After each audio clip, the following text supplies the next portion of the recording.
ये कहानी है एक ऐसे गैंगस्टर की जो कि एक दिन एक हाई स्कूल स्टूडेंट की बॉडी में चला जाता है, जिसके बाद उसे स्कूल में बुलीज का सामना करना पड़ता है और साथ ही उसे एक ऐसी चीज पता चलती है जिससे आज तक वो अनजान था और इससे उसकी पूरी जिंदगी पलट जाती है। दोस्तों, ये कोरियन ड्रामा काफी मजेदार और एक्शन कॉमेडी से भरा है। इस वीडियो को एंड तक जरूर देखिएगा, आपको जरूर मजा आएगा। तो कहानी की शुरुआत होती है एक गैंगस्टर बॉस जांग से, जिसकी जिंदगी एकदम बेहतरीन गुजर रही थी। उसके पास किसी भी चीज की कोई कमी नहीं थी सिवाय एक अच्छी बीवी के। उसकी वाइफ सेयोन जांग से बिल्कुल भी प्यार नहीं करती थी, लेकिन जांग को भी कोई फर्क नहीं पड़ता था क्योंकि उसने बस सेयोन से इसीलिए शादी की थी क्योंकि वो हानहो कंपनी के चेयरमैन की बेटी है। खैर, आज जांग को पता चलता है कि उसके नए प्रोजेक्ट के बीच में एक कारपेंटर की शॉप आ रही है और कारपेंटर अपनी शॉप हटाने से मना कर रहा है। ये बात जानकर जांग अपने सबसे वफादार आदमी मैनचुल को बुलाता है और कहता है कि कुछ आदमियों को लेकर जाओ और उस कारपेंटर की शॉप को वहां से हटवाओ। इधर दूसरी तरफ वो कारपेंटर जोंग पहले ही घबराया हुआ था और तभी मैनचुल यहाँ कई सारे आदमी लेकर आ जाता है। इसके बाद सारे आदमी जोंग की थोड़ी खातिरदारी करते हैं और फिर मैनचुल कहता है कि अगर तूने 3 तक गिनती में खुद साइन नहीं किए तो हम तेरा हाथ काटकर खुद अंगूठा लगवा लेंगे। जोंग भी डरकर अब साइन कर देता है। वहीं रात में जब जांग आराम से खाना खा रहा था तो तभी यहाँ पर यांग नाम का एक और आदमी आ जाता है जो कि किसी भी हाल में जांग से आगे निकलना चाहता था। यहाँ पर जांग यांग की थोड़ी बेइज्जती करता है और अपनी बेइज्जती करवाने के बाद यांग यहाँ से निकल लेता है। अब इसके कुछ समय बाद जांग को कंपनी की तरफ से एक बिल्डिंग मिलती है और इसकी खुशी मनाने के लिए जांग एक रेस्टोरेंट में रामेन खाने आता है, लेकिन असल में उसे रामेन से कोई मतलब नहीं था। वो तो किसी को देखने यहाँ पर आया हुआ था। यहीं पर एक हाई स्कूल का लड़का डोंग भी जांग के आगे बैठकर खाना खा रहा था। अब यहाँ पर जांग रेस्टोरेंट की मालकिन से पूछता है कि 10 साल पहले इस रेस्टोरेंट को एक औरत चलाती थी, अब वो कहाँ पर है। इस पर रेस्टोरेंट की मालकिन कहती है कि वो औरत तो मर गई होगी। ये सुनकर जांग रामेन चखता है जो कि उसे बिल्कुल पसंद नहीं आते और फिर वो पेमेंट करके जाने वाला होता है। तभी उस लड़के डोंग के पास किसी की कॉल आती है और फिर वो जल्दबाजी में यहाँ से जाने लगता है। वो उन लेडी से कहता है कि मेरा वॉलेट कहीं पर खो गया है। ये बात सुनकर वो लेडी कहती है कि बेटा जाओ, ये अंकल है ना, ये भी तुम्हारी तरफ से पैसे दे देंगे। इसके बाद वो लेडी जांग से भी पैसे ले लेती है और कहती है कि इसके बदले में मैं तुम्हें जल्दी ही एक गिफ्ट दूंगी। अब जांग पैसे देकर यहाँ से जाने लगता है, लेकिन कूड़े की गाड़ी की वजह से वो जाम में फंस जाता है और बाहर निकलकर खड़ा होता है। और यहीं पर वो लड़का डोंग भी ऊपर छत की दीवार पर चलता हुआ एक शूज उतारने की कोशिश कर रहा था और तभी अचानक से वो नीचे जांग के ऊपर गिरता है, जिससे जांग वहीं बेहोश हो जाता है। अब इसके बाद जांग को एक हॉस्पिटल में होश आता है। नर्स उसके पास आकर कहती है कि बेटा तुम उठ गए क्या। जांग सोचता है कि ये नर्स मुझे बेटा क्यों बोल रही है। वो नर्स डॉक्टर को बुलाने चली जाती हैं। तभी जांग उठकर बाहर निकल जाता है और एक आदमी दोबारा उससे कहता है कि बेटा तुम उठ गए। जांग सोच रहा था कि ये सभी लोग पागल वागल हो गए क्या, 40 साल के आदमी को ये लोग बेटा बोल रहे हैं। लेकिन तभी उसे एक बड़ा झटका लगता है। वो अपने सामने अपनी बॉडी को देखता है जो कि बेड पर पड़ी हुई थी और वो कोमा में जा चुका था। अब इसके बाद वही कारपेंटर जोंग भी यहाँ पर आ जाता है और जांग को अपना बेटा कहने लगता है और जांग को पता चलता है कि इस वक्त उसकी आत्मा उसी हाई स्कूल के लड़के की बॉडी में आ चुकी है जो कि उसके ऊपर आकर गिरा था। ये सब देखकर जांग हैरान रह जाता है। डॉक्टर को लगता है कि डोंग यानी कि इस लड़के के सर पर गिरने से चोट लगी है, इसलिए वो थोड़ा सा अजीब बिहेव कर रहा है। यहीं पर कारपेंटर जोंग कहता है कि मेरे बेटे का बोलने का तरीका भी बिल्कुल बदल गया है। वो कहते हैं कि डोंग मैं तुम्हारा डैड हूँ, क्या तुम मुझे नहीं पहचान पा रहे। लेकिन जांग कहता है कि ओए बुड्ढे, अपने हाथ मुझसे दूर रख, मैं तेरा बेटा बेटा नहीं हूँ।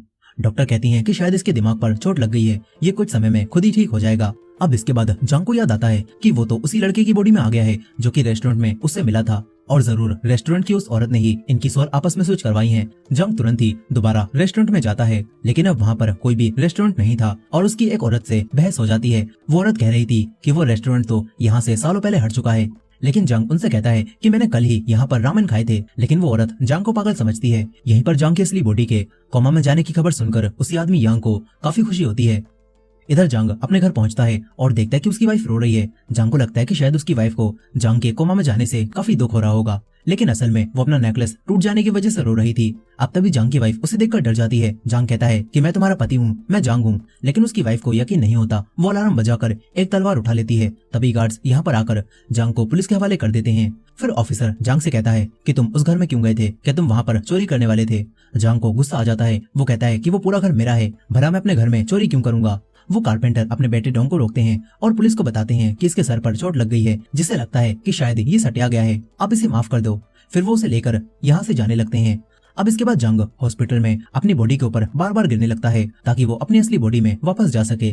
तभी जांग का वफादार आदमी मैनचुल यहाँ पर आता है, लेकिन वो ये देखकर सोचता है कि शायद वो किसी कपल के रूम में आ गया। इसीलिए वो वापस जाने लगता है, लेकिन उसे याद आता है कि ये तो उसके बॉस का रूम है। वो अंदर आकर कहता है कि तू मेरे बॉस के साथ क्या कर रहा है। मैंचुल पहचान जाता है कि ये तो वही मोटा है जिसने मेरे बॉस के ऊपर गिरकर उन्हें कोमा में पहुंचा दिया। अब तभी डॉक्टर यहाँ पर आ जाती हैं। जंग यहाँ से निकल लेता है। फिर वो कारपेंटर जोंग के साथ उनके घर पर आ जाता है। यहाँ पर जोंग ने अपने बेटे के लिए ढेर सारा खाना बनाया था, लेकिन इतना खाना देखकर जंग कहता है कि मैं इतना सारा नहीं खा सकता। मगर थोड़ा सा चखने के बाद ही उससे कुछ होता है और जब उसकी आँख खुलती है तो सारा खाना उसने खत्म कर दिया था। इसके बाद जोंग कहता है कि बेटा अब तुम आराम कर लो, हम कल स्कूल जाएंगे और उसके बारे में बात करेंगे। इसके बाद जंग इस लड़के डोंग के रूम में आ जाता है। फिर अगले दिन ये दोनों स्कूल में जाते हैं। जंग बॉस की तरह बैठ जाता है और अपने एटीट्यूड को बिल्कुल भी कम नहीं करता। फिर इसके बाद जोंग प्रिंसिपल से बात करता है। प्रिंसिपल के साथ साथ पूरे स्कूल में ये बात फैल गई थी कि जिस दिन से डोंग गिरा है, डोंग को उस दिन के बारे में कुछ भी याद नहीं है। कारपेंटर जोंग प्रिंसिपल से कहता है कि मेरा बेटा ऐसा कदम नहीं उठा सकता कि वो खुद बिल्डिंग से कूद जाए, जरूर दूसरे बच्चों ने उसके साथ कुछ किया होगा।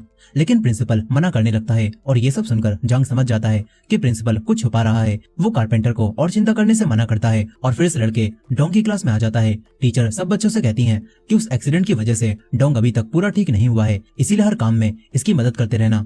लेकिन क्लास के कुछ लड़के डोंग के आते ही उसका स्वागत अपनी मिडिल फिंगर से करते हैं। फिर इसके बाद कैंटीन एरिया में कुछ लड़कियां एक लड़की यून को बुली करने लगती हैं। एक लड़की यून के खाने में फैंटा मिला देती है और फिर उसे खाने के लिए कहती है। यून फाइट बैक नहीं करती और उसे खाने लगती है। इसके बाद वो लड़कियां उसका सारा खाना उसके ऊपर ही डाल देती हैं। ये सब देखकर जंग उनसे कहता है कि उसे आराम से लंच करने दो, उसे परेशान क्यों कर रही हो। लेकिन फिर एक लड़का तेवोक उसके पास आकर कहता है कि अबे लूजर, तू ज्यादा नहीं बोल रहा। वो जंग को मारने वाला था, लेकिन एक टीचर आकर इन्हें लड़ने से रोक देते हैं। मगर फिर लंच के बाद वो लड़के दोबारा जंग को रोक लेते हैं। वही लड़का तेवोक कहता है कि लगता है तुझे कुछ याद नहीं है, लेकिन भले ही तेरे चोट लगी हो, मगर तुझे रोज हमारे लिए लंच में बर्गर लाना होगा, नहीं तो तू पिटेगा। लेकिन जंग उल्टा उसके एक थप्पड़ जड़ देता है। इसके बाद जंग दोबारा उसके एक और मारता है और तीसरे में वो लड़का तेवोक भी डरने लगता है। फिर जंग कहता है कि मुझे एक बात बता, इस लड़के डोंग ने यानी कि मैंने तेरे साथ कुछ किया था क्या, जो तू इसे यानी कि मुझे बुली कर रहा है, या फिर ये यानी कि मैं बस एक आसान टारगेट था। ये बात सुनकर तेवोक कहता है कि मोटे, तू बहुत आसान टारगेट था, इसीलिए हम तुझे बुली करते थे। ये सुनकर जंग उसके एक और थप्पड़ जड़ता है और फिर उसके दोस्तों को भी मारकर जाने लगता है।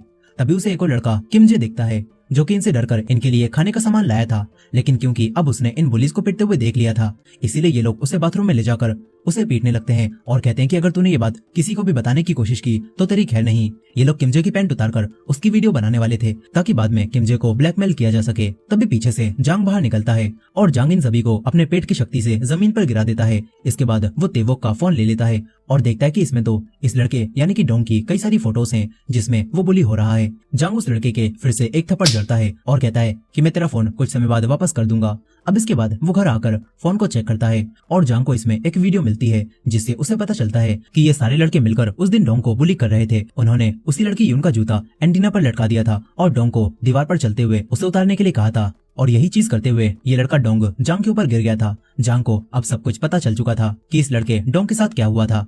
वहीं पर तेवोक का बॉस अब उसे और उसके दोस्तों को मारने लगता है क्योंकि तेवोक ने अपने फोन से वो वीडियो डिलीट नहीं की थी। और तभी जंग यहाँ पर आकर उस लड़के को धमकाते हुए कहता है कि मैंने उस वीडियो की एक कॉपी बना ली है, इसीलिए अब मुझसे दूर रहना, नहीं तो तुम्हारे लिए अच्छा नहीं होगा। ये बोलकर जंग उसी लड़के किमजे के साथ जाने लगता है। वहीं दूसरी तरफ जंग की वाइफ अपने पति के कोमा में जाने का फायदा उठा रही थी। तभी यांग इन दोनों के सामने आ जाता है। यांग इन दोनों से कहता है कि मैंने तुम्हारी फोटोज ले ली हैं जिसमें तुम दोनों साथ थे और अब मैं ये फोटोज चेयरमैन हान को भेजने वाला हूँ। जंग की वाइफ कहती है कि डायरेक्ट मुद्दे पर आ, आखिर तू क्या चाहता है। इधर दूसरी तरफ जांग अब दोबारा हॉस्पिटल में अपनी बॉडी के पास आ जाता है जहां उसका वफादार आदमी मैंचुल उसके पास बैठा हुआ था। वो दोबारा जांग को देखकर कहता है कि अबे मोटे, मैंने तुझसे कहा था ना दोबारा मेरे बॉस के आसपास भी मत भटकियो। जांग ये सुनकर उसके अखरोट चटकाता है और फिर उसे बताने लगता है कि मैं ही तेरा बॉस हूँ।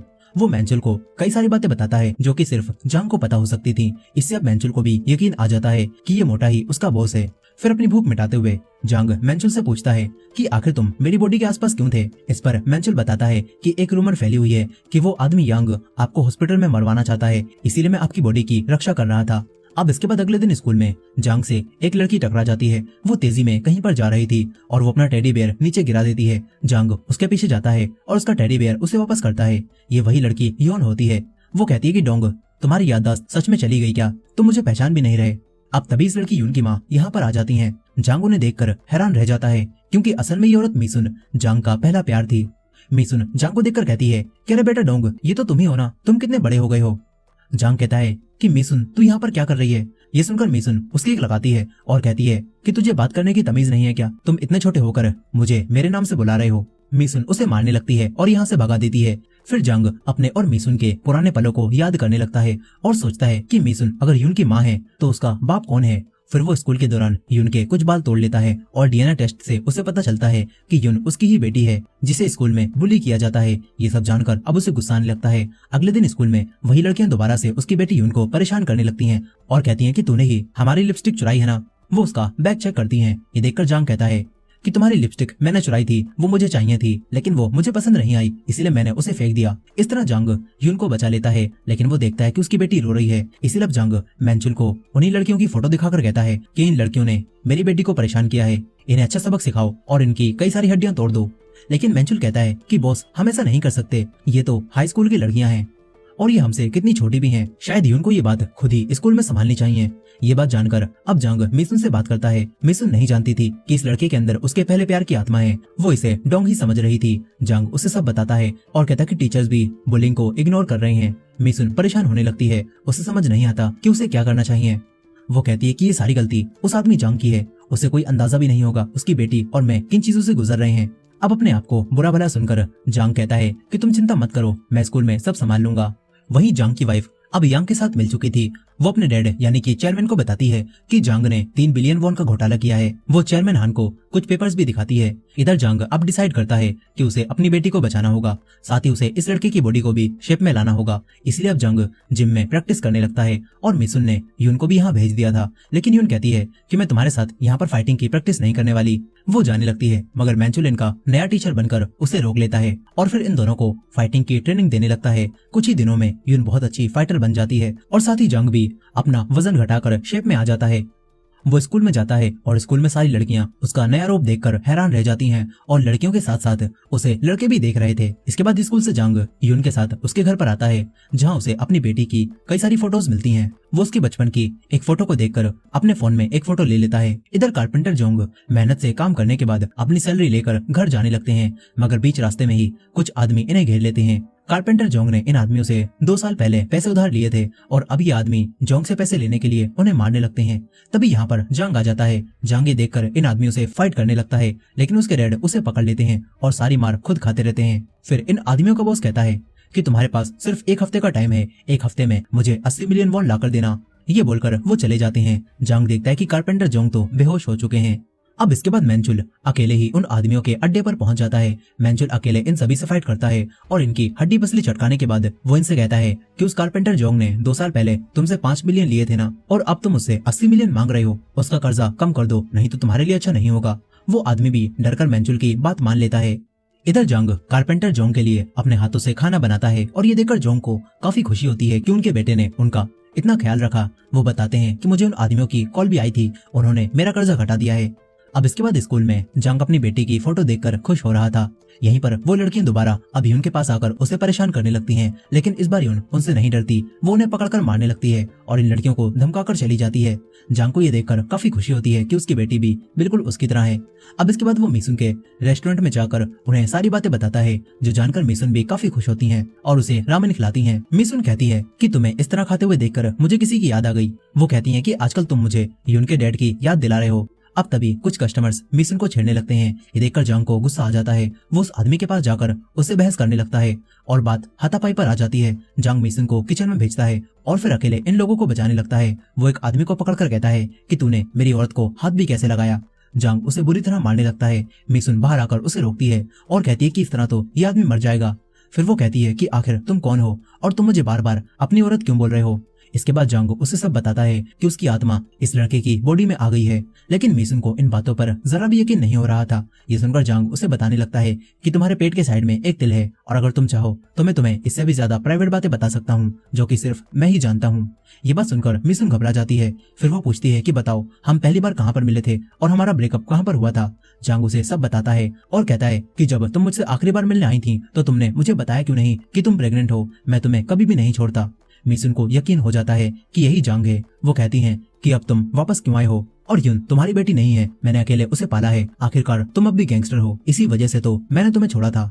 मिसुन जांग को यहाँ से जाने के लिए कहती है। जांग को भी मजबूरी में यहाँ से जाना पड़ता है। तभी मिसुन उस दिन को याद करने लगती है जब वो जांग से आखिरी बार मिलने गई थी। वो जांग को सच बताने वाली थी, लेकिन जांग ने ही उसे पहले छोड़ दिया था क्योंकि उसकी शादी चेयरमैन की बेटी से हो रही थी, जिससे उसे ढेर सारे पैसे मिलते। ये सब याद करके अब मिसुन को गुस्सा आ जाता है। फिर अगले दिन स्कूल में जांग यून के साथ बैठा हुआ था। तभी एक अमीर लड़का यून के पास आकर कहता है कि क्या आज तुम मेरी बर्थडे पार्टी में आओगी। वो यून को इनवाइट कर रहा था और ये देखकर यून तो हैरान रह जाती है क्योंकि यून इस लड़के को पसंद करती थी। और जैसे ही जांग को इस बात का एहसास होता है कि उसकी बेटी इस लड़के को पसंद करती है, जांग यहाँ से उठकर चला जाता है। वही मिसुन अब भी ख्यालों में खोई हुई थी और तभी जांग उसके पास मैसेज करके उसे मिलने के लिए बुलाता है। इधर अगले दिन यून उसी अमीर लड़के के विला में पार्टी में आ जाती है। यहीं पर जांग का स्कूल का दोस्त भी उन्हीं गुंडी लड़कियों के बीच में फंस चुका था और तभी वो लोग बात करती हैं कि आज तो यून गई, उसे पता भी नहीं होगा कि आज उसे पार्टी में क्यों बुलाया गया है। जांग का दोस्त ये सारी बातें सुन लेता है। इधर मिसुन अब जांग से मिलने आ जाती है। जांग मिसुन से मिलकर उसे समझाने लगता है कि जो उसने पास्ट में मिसुन के साथ किया उसके लिए वो शर्मिंदा है और अब वो मिसुन के साथ रहना चाहता है। लेकिन मिसुन नहीं मानती और कहती है कि ये मुमकिन नहीं है और तो और तुम पहले से शादीशुदा हो। आसपास के लोग ये सुनकर हैरान होते हैं कि ये बच्चा इतनी सी उम्र में शादीशुदा है और इसका अफेयर भी चल रहा है। मिसुन अब जाने लगती है। तभी जांग उसे रोककर किस करने लगता है और ये देखकर मिसुन उसके एक थप्पड़ मारती है। आसपास के लोग सदमे में पहुंच चुके थे कि आखिर ये सब क्या चल रहा है। मिसुन अब जांग को पकड़कर पुलिस के पास ले जाने लगती है। जांग उससे माफी मांगता है। तभी उसके पास उसके स्कूल के दोस्त की कॉल आती है जो कि बताता है कि शायद आज यून खतरे में है। और ये बात जानकर जांग अब कार चलाते हुए यून की क्लास की उन्हीं लड़कियों से लोकेशन पूछता हुआ पार्टी में जाने लगता है। इधर वो अमीर लड़का यून को जबरदस्ती ड्रिंक पीने के लिए कहता है। यून नहीं मानती और तभी वो अपना असली रूप दिखाता है और कहता है कि मैंने तुम्हें ऐसी पार्टी में ऐसे ही नहीं बुलाया। वो यून के ऊपर ड्रिंक डाल देता है। कुछ समय बाद जांग भी यहाँ पहुंच जाता है। वो बाहर खड़े हुए गार्ड्स को मारता है और फिर अंदर आकर यून को ढूंढने लगता है। कुछ लड़के यून को छेड़ रहे थे। जांग उसे लेकर जाने लगता है, लेकिन वो लड़के बीच में आ जाते हैं। जांग एक लड़के की गर्दन को तोड़ता है और बाकी लड़कों से फाइट करने लगता है। देखते ही देखते वो सबको मारकर ढेर कर देता है। एक लड़का फाइटिंग में थोड़ा बेहतर था, लेकिन 3-4 पंच खाने के बाद वो भी गिर जाता है। उन्हीं गुंडी लड़कियों में से एक लड़की ये देखकर जांग पर फिदा हो जाती है। इधर यून अब उस अमीर लड़के से अपने आप को छुड़ाती है और उसके अखरोट चटकाकर पूल में फेंक देती है। इसके बाद दोनों यहाँ से चले जाते हैं। अब अगले दिन मैंचल जांग की असली बॉडी को देखने जा रहा था तो कुछ आदमी उसे बाहर ही रोक लेते हैं और कहते हैं कि चेयरमैन का ऑर्डर है, कोई भी जांग से नहीं मिल सकता।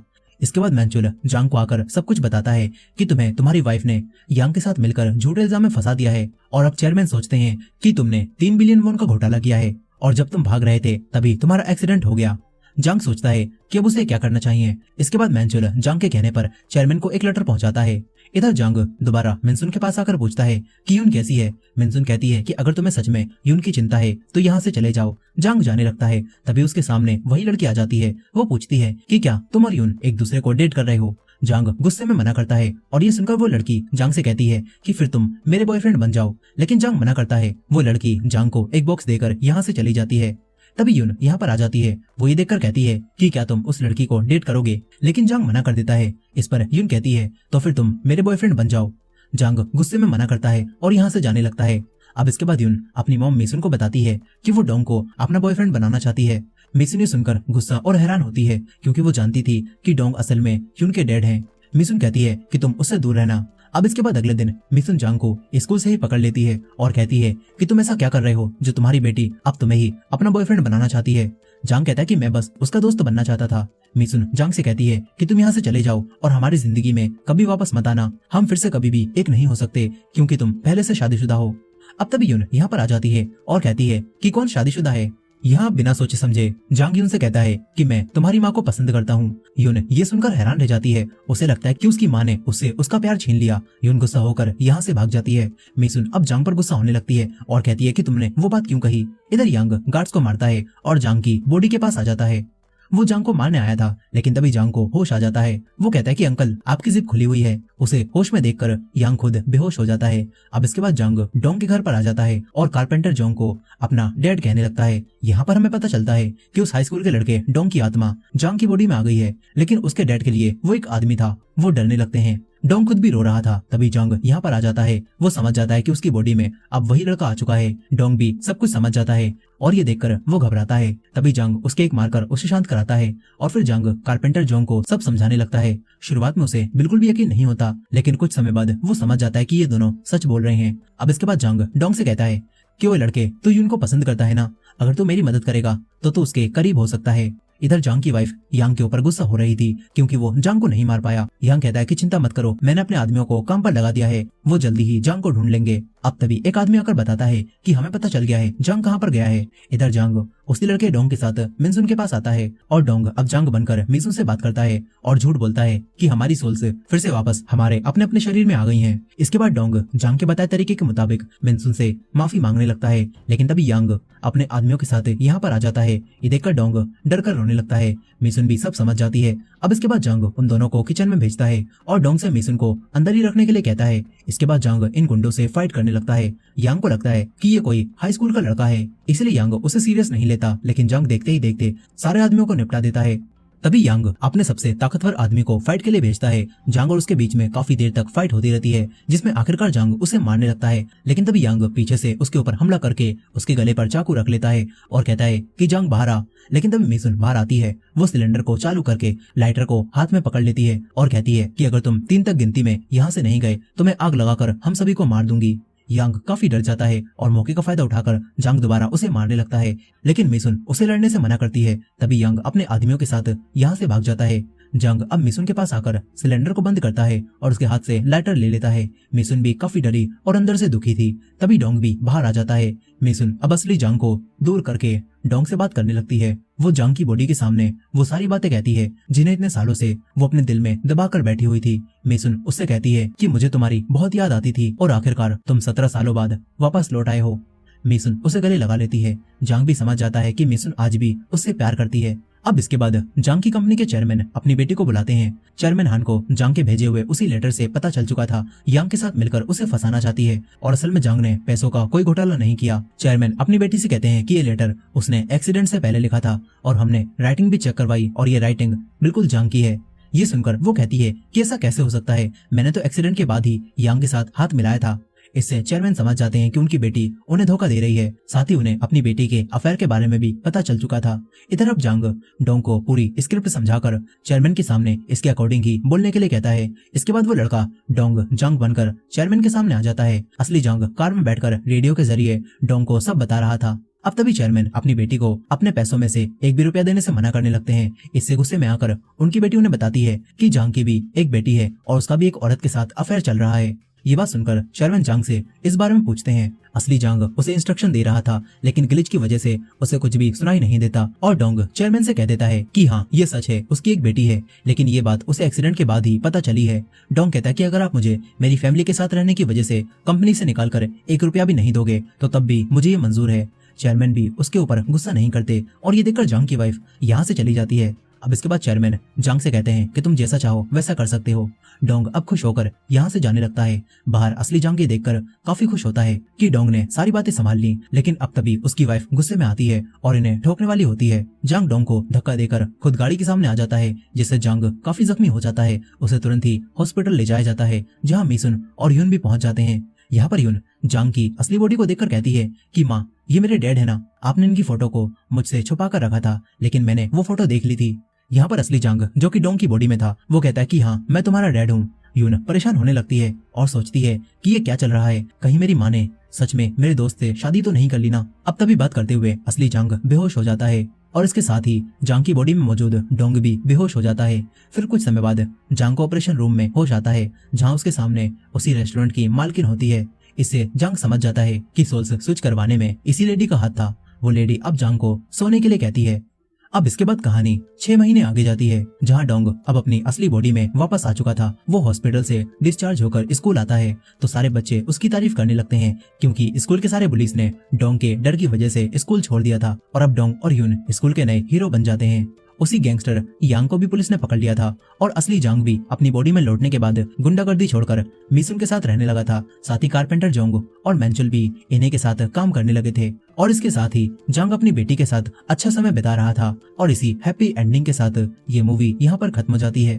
दोस्तों आपको ये मूवी कैसी लगी कमेंट करके जरूर बताइएगा, और ये वीडियो पसंद आई हो तो वीडियो को लाइक करके हाइप कर दीजिएगा, और हमारे चैनल पर नए हैं तो चैनल को सब्सक्राइब भी कर लीजिएगा। मिलते हैं नेक्स्ट वीडियो में।